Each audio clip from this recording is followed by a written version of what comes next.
दुनिया में एक से बढ़कर एक जासूसों की कहानियां मशहूर हैं, लेकिन भारत में एक ऐसे जासूस हुए जिन्होंने अपनी बहादुरी से न केवल देश के लिए जरूरी इन्फॉर्मेशन हासिल की, बल्कि अपनी इंटेलिजेंस और ब्रेवरी से वो पाकिस्तान सेना में मेजर के पद तक पहुंचे। उन्होंने सालों तक पाकिस्तान की सेना का हिस्सा बनकर पाकिस्तानियों की नाक के नीचे से ऐसी ऐसी खुफिया जानकारियां निकालकर भारत को भेजी कि भारत ने इनकी बदौलत पाकिस्तान के कई ऑपरेशंस को शुरू होने से पहले ही मिट्टी में मिला दिया। उनकी छिपकर काम करने और पहचान बदलने की क्षमता का अंदाजा इसी बात से लगाया जा सकता है कि उन्होंने पाकिस्तान की एक लड़की से शादी कर वही अपना घर बसा लिया, लेकिन फिर भी किसी को अपनी असली पहचान की भनक तक नहीं लगने दी। उनके कारनामों से प्रधानमंत्री इंदिरा गांधी इतनी प्रभावित थी कि उन्होंने ऑनर के तौर पर उनका नाम ब्लैक टाइगर रख दिया था। ये बहादुर ऑफिसर कोई और नहीं बल्कि RNAW के एजेंट रविंद्र कौशिक थे, जिन्होंने केवल 21 साल की छोटी सी उम्र में RNAW को ज्वाइन कर देश की खातिर न केवल अपना नाम, पहचान और धर्म बदला, बल्कि अपनी नेशनैलिटी तक बदल ली। उन्होंने 8 सालों तक पाकिस्तान में रहकर भारत के लिए जासूसी का काम किया, लेकिन फिर 1983 का साल आया जब वो पाकिस्तान द्वारा पकड़ लिए गए। उन्हें करीब 18 सालों तक पाकिस्तान की जेलों में बुरी तरह से टॉर्चर किया गया, लेकिन फिर भी उन्होंने कभी अपने देश के खिलाफ अपना मुंह तक नहीं खोला और 18 सालों तक यातनाओं को सहते सहते पाकिस्तान की जेल में ही दम तोड़ दिया। तो आइए जानते हैं भारत के जाबाज स्पाई रविंद्र कौशिक की गुमनामी से भरी जिंदगी की पूरी कहानी। आखिर RNAW एजेंट रविंद्र कौशिक कैसे पाकिस्तान की सेना में भर्ती हुए और कैसे मेजर के पद तक जा पहुंचे। 8 सालों तक शानदार जासूसी करने के बाद आखिर उनका असली रूप पाकिस्तान के आगे कैसे उजागर हो गया। ये कहानी है उस शेर की जिसने दुश्मन के घर में घुसकर उसी की पिछाई पिसास पर उसी के मोहरों से उसकी हर चाल को मारा। कि रविंद्र कौशिक वो खतरनाक जासूस थे जो पाकिस्तान की सेना में मेजर बन गए। एक्टिंग के शौक ने उसे पाकिस्तान जाकर सबसे बड़ा नाटक करने का मौका दिया। साल 1979 से 1983 के बीच उन्होंने रॉ के लिए बहुत बड़ी जानकारियां जुटाई, जो भारतीय रक्षा बलों के लिए बहुत मददगार साबित हुई। बाद में रविंद्र कौशिक को पाकिस्तान ने पकड़ लिया था और वो करीब 16 साल तक पाकिस्तान की जेल में रहे। कौशिक यातना सहते रहे लेकिन अपना मुंह नहीं खोला। आज आपको सुनाऊंगा भारत के ब्लैक टाइगर कहे जाने वाले रविंद्र कौशिक की कहानी। रविंद्र कौशिक का जन्म 11 अप्रैल 1952 को राजस्थान के श्री गंगानगर जिले में एक पंजाबी परिवार में हुआ था। उनके पिता JM कौशिक एयरफोर्स ऑफिसर थे, इसलिए उनका बचपन ऐसे माहौल में बीता जहां देश पर मर मिटने की चर्चा हर रोज की बात थी। इसका असर रविंद्र कौशिक पर भी हुआ और उनके अंदर भी देशभक्ति की भावना कूट कूट कर भर गई। रविंद्र जब मात्र 13 साल के थे तभी 1965 में भारत और पाकिस्तान के बीच भयंकर युद्ध छिड़ गया। चूंकि उनका गाँव भारत पाकिस्तान बॉर्डर के काफी नजदीक था और उनके पिता एयरफोर्स में थे, इसलिए उन्हें इस युद्ध के बारे में काफी कुछ जानने को मिला। 6 साल बाद 1971 में जब वो अपनी इंटरमीडिएट की पढ़ाई खत्म कर चुके थे, तब भारत और पाकिस्तान के बीच एक और युद्ध लड़ा गया, जिसमें भारतीय सेना के आगे पाकिस्तान की सेना को बुरी हार का सामना करना पड़ा। इन 2 जंगों ने उनके जीवन पर गहरा प्रभाव डाला और कहीं न कहीं उनके अंदर भी देश के लिए कुछ कर गुजरने की भावना पनपने लगी। लेकिन उम्र का दायरा अभी इतना नहीं बड़ा था कि वो अपने अंदर के इमोशंस को कोई दिशा देकर देश के लिए कुछ कर पाते। कहानी में आगे बढ़ने से पहले हम आपको बताते चले कि अभी US इलेक्शंस के चलते क्रिप्टो ने अपना ऑल टाइम हाई छुआ है और एक्सपर्ट्स का कहना है कि ये मोमेंटम और भी ऊपर जा सकता है, यानी क्रिप्टो में इन्वेस्ट करने का ये सही मौका है। लेकिन क्रिप्टो में इन्वेस्ट करने के लिए कौन सा प्लेटफॉर्म सबसे सेफ और सिक्योर है? तो आप अपनी क्रिप्टो जर्नी इंडिया के सबसे बड़े क्रिप्टो एक्सचेंजेस में से एक CoinSwitch के साथ शुरू कर सकते हैं। अब आप यहाँ क्रिप्टो फ्यूचर्स में भी ट्रेड कर सकते हैं, जहाँ आपको लोएस्ट फीस 350 प्लस कॉन्ट्रैक्ट्स और अप टू 25x लेवरेज का बेनिफिट मिलता है। यानी अगर आपके पास 1000 रुपए है तो आप 25,000 रुपए तक का ट्रेड कर सकते हैं। और अगर आप फ्यूचर ट्रेडिंग्स में नए हैं तो आपको पहले 15 दिन के लिए 100% फी रिबेट का फायदा भी मिलेगा, यानी ऐसे आप अपनी फीस बचा सकते हैं। CoinSwitch financial intelligence unit of India से रिकॉग्नाइज्ड है और 2 करोड़ से ज्यादा यूजर्स ने इस प्लेटफॉर्म पर अपना भरोसा जताया है। अमेजिंग बात यह है कि CoinSwitch अब 1% कैशबैक और फर्स्ट 30 डेज के लिए 0 ट्रेडिंग फीस का भी फायदा दे रहा है। साथ ही CoinSwitch पर प्रूफ ऑफ रिजर्व्स भी मेंटेन किया जाता है, जहां टोटल कस्टमर होल्डिंग्स 1952.81 करोड़ और टोटल प्लेटफॉर्म होल्डिंग्स 2514.91 करोड़ की है। CoinSwitch की फाइनेंशियल स्ट्रेंथ का एक और एग्जांपल उनका नया इनिशिएटिव CoinSwitch केयर्स है, जिसके तहत 600 करोड़ रुपए का रिकवरी फंड लॉन्च किया गया है, जो वजीर एक्स के अफेक्टेड यूजर्स के अफेक्टेड फंड्स को विड्रॉ करने में मदद करेगा। CoinSwitch को अभी चेकआउट करने के लिए आपको इसका लिंक डिस्क्रिप्शन और पिन कमेंट में मिल जाएगा। इसलिए उन्होंने आगे की पढ़ाई जारी रखते हुए अपने शहर के ही SD बिहानी PG कॉलेज से BCom करने के लिए एडमिशन ले लिया। पढ़ाई के दौरान उन्हें एक्टिंग और डिबेट में काफी इंटरेस्ट आने लगा और उन्होंने अपने कॉलेज का थिएटर ग्रुप ज्वाइन कर लिया। उन्हें रंगमंच इतना भाया कि जब भी कॉलेज में या कॉलेज के बाहर किसी भी नाटक का आयोजन किया जाता, उसमें वो जरूर पार्टिसिपेट करते। उनकी पर्सनालिटी और उनका अंदाज भी काफी शानदार था। उनके साथ ही उनकी तुलना अक्सर बॉलीवुड एक्टर विनोद खन्ना से करते थे। BCom की पढ़ाई के दौरान उन्हें एक बार लखनऊ में आयोजित नेशनल थिएट्रिकल फेस्टिवल में भी एक्टिंग करने का मौका मिला। उनका सबसे ज्यादा इंटरेस्ट फ्रीडम फाइटर्स के रोल प्ले करने में था। एक बार उनके कॉलेज में सेना पर आधारित एक मोनो एक्ट प्ले हो रहा था, जिसमें वो एक इंडियन आर्मी ऑफिसर का रोल प्ले कर रहे थे, जो ऑपरेशन के दौरान चाइनीज सैनिकों द्वारा पकड़ा जाता है और बुरी तरह से टॉर्चर होने के बाद भी अपने देश की कोई भी जरूरी जानकारी नहीं देता। वो अपने रोल में पूरी तरह से डूब चुके थे। उनका अभिनय इतना जबरदस्त था कि किसी की भी आंखें एक सेकंड के लिए भी उनसे हट नहीं पा रही थी। नियति उस दिन एक कहानी लिखने वाली थी। संयोग से प्ले देखने वालों में उस समय सीक्रेट ऑपरेशन को संभाल रहे कुछ RNAW के अधिकारी भी मौजूद थे, जिन्हें रविंद्र कौशिक का परफॉर्मेंस इस कदर भाया कि उन्होंने तय कर लिया कि प्ले खत्म होने के बाद वो इस लड़के को अपने ऑपरेशन से जुड़ने का ऑफर देंगे। ये वो वक्त था जब RNAW पाकिस्तान में अपने एजेंट्स को भेजकर भारत के खिलाफ हो रही खुफिया जानकारियों को इकट्ठा करके भारत को पाकिस्तान से हर मोर्चे पर एक कदम आगे रख रहा था। 1971 वॉर इसका बेस्ट एग्जाम्पल था। RNAW को पाकिस्तान में अपने नेटवर्क को और भी स्ट्रॉन्ग करने के लिए एक अनोखे शख्स की तलाश थी और उनकी ये तलाश रविंद्र कौशिक पर पूरी हो चुकी थी, जिनके अंदर देशभक्ति के जुनून के साथ साथ शानदार अभिनय की कला भी थी। जैसे ही रविंद्र का प्ले खत्म हुआ, RNAW के अधिकारियों ने तुरंत उनके सामने एक इंटेलिजेंस एजेंट के रूप में काम करने का प्रपोजल रख दिया। उनको RNAW और इसके ऑपरेशंस के बारे में बताते हुए उन्हें सारे खतरों से भी वाकिफ कराया गया। रविंद्र कौशिक को पता था कि अगर वो इस प्रपोजल को एक्सेप्ट करते हैं तो उनकी जिंदगी न केवल हर दम मौत के मुंह में रहेगी, बल्कि उनके जीवन की तरह उनकी कुर्बानी भी गुमनामी की भेंट चढ़ जाएगी। लेकिन शुरू से ही देश के लिए वो कुछ बड़ा करना चाहते थे, इसलिए देश की खातिर वो पल भर में अपना सब कुछ दांव पर लगाने को तैयार हो गए और बिना समय गवाए इसके लिए तुरंत हाँ कर दी। 1973 में रविंद्र कौशिक ने बीकॉम की डिग्री हासिल कर ली। अब उन्हें RNAW के साथ जुड़ने के लिए दिल्ली जाना था, इसलिए वो अपने पिता से नौकरी का बहाना करके दिल्ली चले गए। यहाँ RNAW द्वारा उन्हें एक एजेंट के रूप में तैयार करने के लिए 2 साल तक ट्रेनिंग दी जाती है। चूंकि उन्हें खुफिया जानकारियों के लिए लंबे समय तक पाकिस्तान में रहना था, इसलिए सबसे पहले उन्हें पाकिस्तान की ज्योग्राफिक लोकेशन से वाकिफ करवाया गया। उन्हें पाकिस्तान की जगहों, वहाँ के पहनावे, वहाँ की लैंग्वेज, हर एक चीज के बारे में बारीकी से सिखाया गया। पंजाबी परिवार से ताल्लुक रखने के कारण वो पहले से ही पंजाबी लैंग्वेज में फ्लुएंट थे, इसलिए पंजाबी छोड़कर उन्हें सीधा उर्दू सिखाई जाने लगी। उर्दू सिखाने के अलावा उन्हें इस्लामिक कस्टम्स और ट्रेडिशंस को स्ट्रिक्टली फॉलो करने की ट्रेनिंग भी दी गई। इस दौरान उन्होंने नमाज अदा करने के साथ साथ कुरान की आयतें भी याद की। कुछ ही महीनों में रविंद्र ने इन सब में महारत हासिल कर ली। इसके बाद उनका खतना कराया गया ताकि कभी शक के दायरे में आने पर जांच पड़ताल में उनकी असल पहचान उजागर ना हो सके। रविंद्र को पता था कि इस तरह उनकी रिलीजियस आइडेंटिटी एकदम से चेंज हो जाएगी, लेकिन उन्हें देश की खातिर सब कुछ मंजूर था। यहाँ तक कि उनके सभी सरकारी डॉक्यूमेंट्स और सारे रिकॉर्ड्स मिटाकर उनके भारतीय होने की पहचान भी मिटा दी गई। इसके बाद RNAW ने उन्हें एक पाकिस्तानी रेजिडेंट की आइडेंटिटी देने के लिए सभी जरूरी डॉक्यूमेंट्स तैयार कर लिए। इन डॉक्यूमेंट्स के हिसाब से अब उनका नाम रविंद्र कौशिक नहीं बल्कि नबी अहमद शाकिर था और अब डॉक्यूमेंट्स के अकॉर्डिंग वो भारत के नहीं बल्कि पाकिस्तान के इस्लामाबाद के नागरिक थे। उन्हें एक पक्का RNAW एजेंट बनाने के लिए इंटेलिजेंस ऑपरेशन से जुड़ी हर छोटी से छोटी चीज सिखाई जा चुकी थी। सभी तरह की तैयारियां पूरी हो जाने के बाद RNAW ने रविंद्र कौशिक को आजमाने के लिए 7 से 8 देशों में इंफॉर्मेशन जुटाने के लिए भेजा। उन्हें इस कड़ी में सबसे पहले UAE के दुबई एंड अबू धाबी और फिर कुछ वक्त बाद सऊदी अरेबिया भेज दिया गया, जहां उन्होंने कुछ पाकिस्तानियों से दोस्ती कर ली। करीब 1 साल तक ऐसा ही चलता रहा, जिस बीच छोटे छोटे टाइम पीरियड के लिए उनका कई बार पाकिस्तान भी जाना हुआ। इस दौरान उन्होंने अपना काम शानदार तरीके से किया, जिससे RNAW के अधिकारियों को भरोसा हो गया कि रविंद्र कौशिक को पाकिस्तान में एक परमानेंट एजेंट बनाकर भेजा जा सकता है।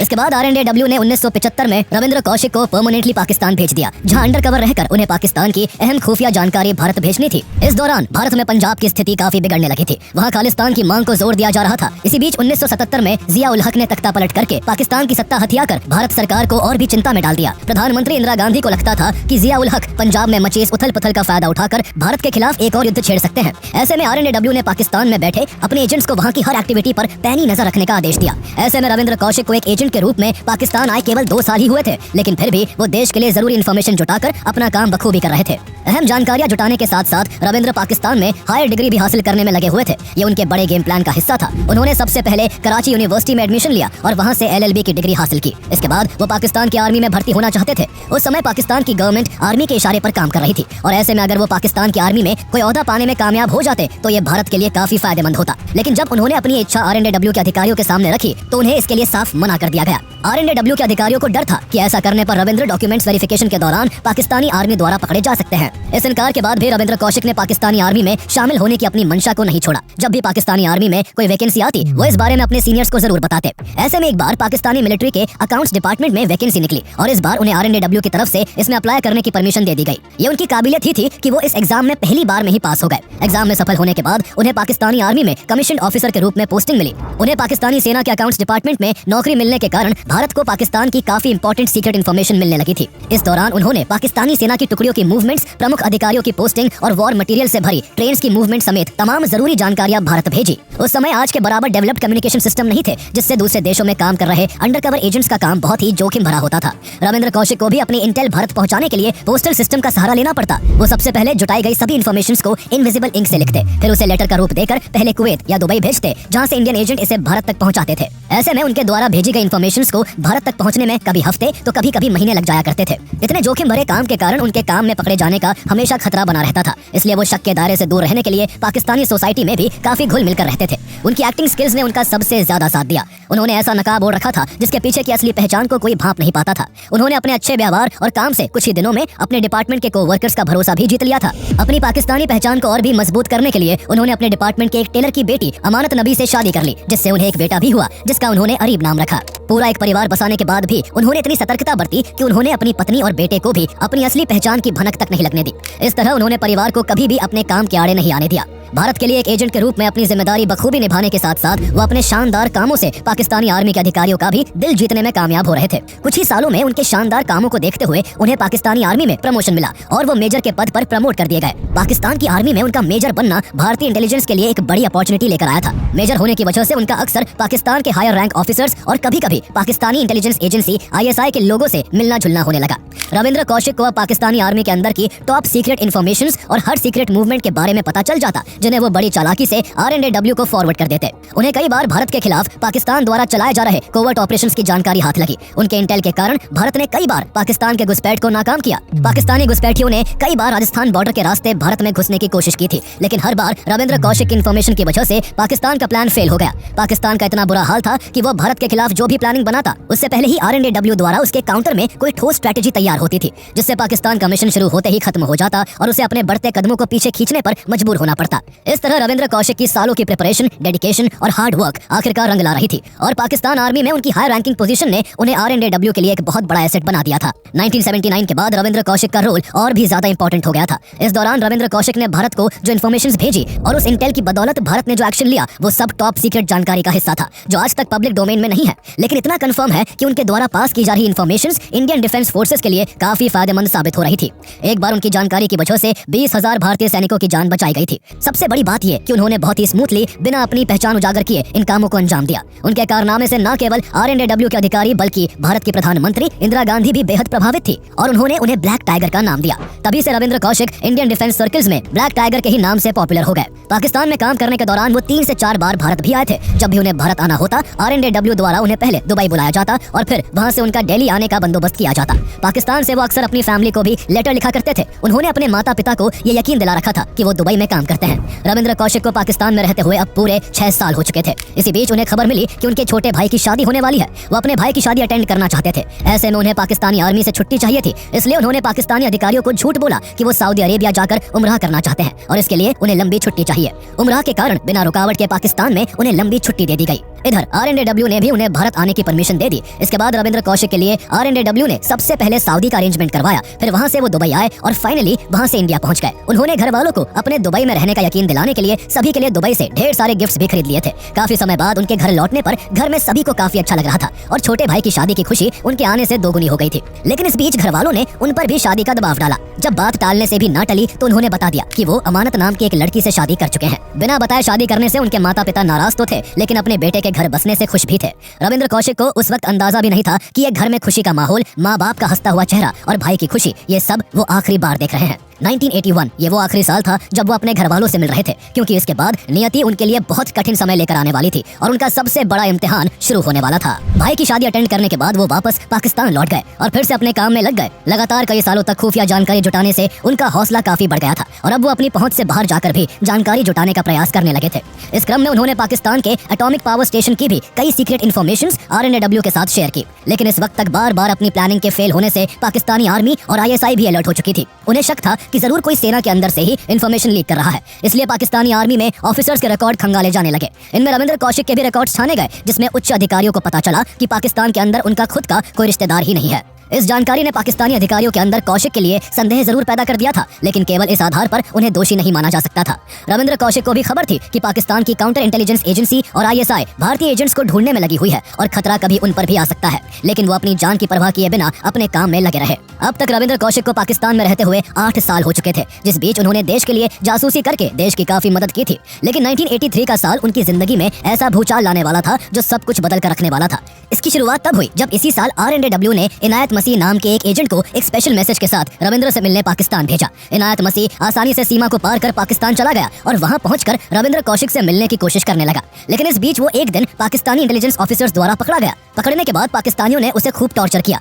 काफी दिनों तक तो इनायत मसीह ने देश के खातिर पाकिस्तान की सभी भयंकर यातनाओं को सहा, लेकिन जब बात उसकी जिंदगी पर बनाई तो वो टूट गया और RNAW द्वारा पाकिस्तान में चलाए जा रहे सभी ऑपरेशंस की जानकारी पाकिस्तानी ऑफिसर्स को रिवील कर दी। उसने ये तक बता दिया कि पाकिस्तान की सेना में जो मेजर नबी अहमद शाकिर है वो असल में RNAW का एजेंट रविंद्र कौशिक है और RNAW ने उसे उसी से मिलने के लिए पाकिस्तान भेजा है। नबी अहमद शाकिर के असली भेद के खुलासे से पाकिस्तानी अधिकारी सन्न रह गए। उन्हें पहले तो नबी अहमद शाकिर का भारत के एजेंट होने पर विश्वास ही नहीं हुआ, लेकिन जब पाकिस्तान में उनके किसी रिलेटिव के ना होने की कड़ी को इससे जोड़ा गया तो उनके लिए तस्वीर थोड़ी थोड़ी साफ होने लगी। क्योंकि रविंद्र कौशिक नबी अहमद शाकिर के रूप में उस समय पाकिस्तान की फौज में मेजर थे, इसलिए केवल इतने सबूतों पर ही उन्हें गिरफ्तार नहीं किया जा सकता था। इसलिए उनकी पहचान उजागर करने और उन्हें रंगे हाथों पकड़ने के लिए पाकिस्तानी अधिकारियों ने एक जाल बिछाया। इनायत मसीह को पहले की तरह ही नबी अहमद शाकिर से मिलने भेजने का निर्णय लिया गया, ताकि जैसे ही वो दोनों मुलाकात करे तभी अधिकारी उन्हें तुरंत पकड़ ले। इसके बाद पाकिस्तानियों के चंगुल में फंसे इनायत ने ऐसा ही किया और नबी अहमद शाकिर के पास एक मैसेज भेजकर उन्हें मिलने के लिए एक पार्क में बुलाया। पाकिस्तानियों की प्लानिंग से अनजान रविंद्र कौशिक भी इनायत से मिलने उसी पार्क में चले आए और एक बेंच पर बैठकर बेसब्री से इनायत का इंतजार करने लगे।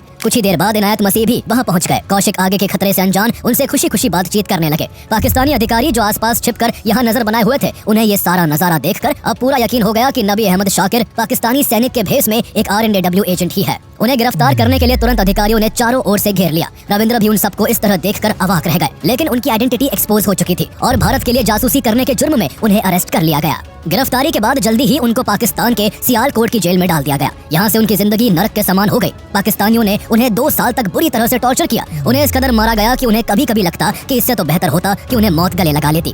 कभी उन्हें पीटा जाता, कभी बर्फ की सीली पर लिटाकर तड़पाया जाता, तो कभी छोटी से बंद अंधेरी जगह में रखा जाता। कभी उन्हें पर्याप्त खाना नहीं दिया गया तो कभी पानी तक के लिए उन्हें तरसाया गया। पाकिस्तानियों ने उन पर हर जुल्म किया ताकि वो टूट जाए और अपना मुंह खोल दे, लेकिन इतने कष्टों के बावजूद भी वो टूटे नहीं। इसके बाद उन्हें ये तक लालच दिया गया कि अगर उन्होंने भारतीय फौज से जुड़ी गोपनीय जानकारी दे दी तो उन्हें रिहा कर दिया जाएगा। लेकिन उनमें देशभक्ति इस कदर कूट कूट कर भरी थी कि न तो उन्हें कोई दुख तोड़ सका और न ही जीने का मुंह उनके फैसले को बदल सका। उन्हें हर सजा, हर कष्ट, हर यातना मंजूर थी, लेकिन देश से गद्दारी करना उन्हें किसी भी कीमत पर गवारा नहीं था। पाकिस्तानियों की उम्मीदों पर पानी फेरते हुए उन्होंने अपना मुंह नहीं खोला और देश से जुड़ी कोई भी खुफिया जानकारी नहीं दी।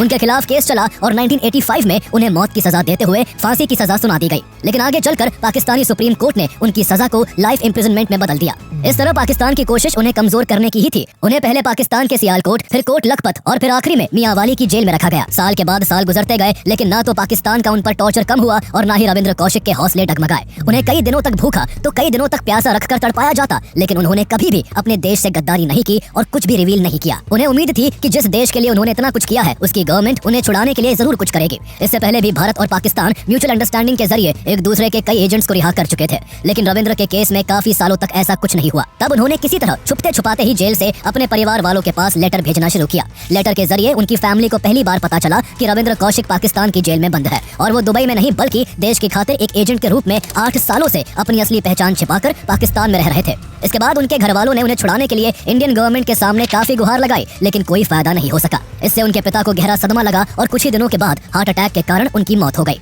उनके द्वारा लगातार भेजे जा रहे लेटर से उनके बारे में भारत में भी लोगों को पता चलने लगा था। इंडियन गवर्नमेंट उन्हें छुड़ाने के लिए कोई प्रयास नहीं कर रही थी, इसलिए रविंद्र को लगने लगा था कि उनके ही देश ने उन्हें त्याग दिया है। इसलिए उन्होंने एक लेटर में कुछ ऐसा लिखा जिसे पढ़कर कोई भी भावुक हो जाता। उन्होंने लिखा कि क्या भारत जैसे बड़े देश के लिए कुर्बानी देने वालों को यही मिलता है। करीब 18 सालों तक वो जेल में जिंदगी और मौत के बीच जूझते रहे। इस बीच पाकिस्तान की ब्रुटैलिटी से उनकी हेल्थ काफी खराब हो गई थी और उन्हें ट्यूबरकुलोसिस और हार्ट डिजीजेस जैसी गंभीर बीमारियों ने जकड़ लिया था। उनके परिवार ने उनका इलाज करवाने के लिए इंडियन गवर्नमेंट से गुहार लगाई, लेकिन सरकार ने कुछ नहीं किया। इसके बाद उन्होंने एक और पत्र लिखा कि अगर मैं एक अमेरिकी होता तो 3 दिनों में ही मुझे छुड़वा लिया जाता। इस लेटर के 3 दिन बाद ही बेहतर ट्रीटमेंट न मिलने के कारण रविंद्र कौशिक ने नवंबर 2001 में पाकिस्तान की सेंट्रल जेल मियांवाली में दुनिया को अलविदा कह दिया। सबसे बड़े दुख की बात यह थी कि देश के लिए अपना सर्वस्व न्योछावर कर देने वाले रविंद्र कौशिक की डेड बॉडी को भी भारत नहीं लाया गया। उनके शव को पाकिस्तान के मुल्तान की ही एक जेल में दफना दिया गया। उनके परिवार के लिए सबसे दुखद यह था कि इंडियन गवर्नमेंट ने उन्हें कभी भी इंडियन होना स्वीकार ही नहीं किया। रविंद्र कौशिक के छोटे भाई ने एक इंटरव्यू में कहा था कि वो सरकार से कोई फाइनेंशियल हेल्प नहीं चाहते, बस सरकार देश की सुरक्षा में दिए गए रविंद्र कौशिक के कंट्रीब्यूशंस को रिकॉग्नाइज कर ले। उनके छोटे भाई ने यह भी कहा कि जब यूनिफॉर्म वाले जवानों को इतना ऑनर दिया जाता है तो फिर देश के लिए अपना सब कुछ छोड़कर दुश्मन देश में अंडरकवर ऑपरेशन को अंजाम देने वाले लोगों को वो सम्मान क्यों नहीं मिलता।